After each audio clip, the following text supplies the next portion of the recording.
នឹងឬអើងពូជសាសន៍ទេប៉ុន្តែវៀតណាមគេមានថ្នាំពូកែ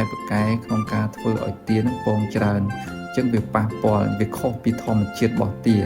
អញ្ចឹងពងវាមានក្លិនអត់ល្អអាចឆ្អាបរសជាតិអត់ឆ្ងាញ់ព្រោះវាខុសពីធម្មជាតិហ្នឹងបងប្អូនតែខុសពីធម្មជាតិអីគឺมันអាចមានរសជាតិដូចធម្មជាតិទេហើយខ្ញុំនិយាយនេះមិនមែនខ្ញុំជាអ្នកបច្ចេកទេស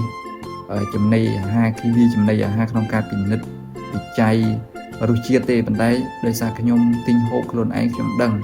ថាពងទាវាអត់មានរសជាតិឆ្ងាញ់ទើបខ្ញុំទៅចិញ្ចឹមខ្លួនឯងដូចខ្ញុំនិយាយពីដើមវីដេអូអញ្ចឹងគឺគោលបំណងដើម្បីហូបខ្លួនឯងទេមិនមែនគោលបំណងយកទៅលក់ចូលស្តង់ទេដល់ពេលចិញ្ចឹមទៅវាចេះតែស្រឡាញ់ហើយចង់ចិញ្ចឹមច្រើនដល់ពេលចិញ្ចឹមច្រើនយើងមិនត្រូវការចំណីច្រើនថែទាំកម្លាំងពលកម្មអញ្ចឹងយើងត្រូវការអ្នកទទួលទិញទៀង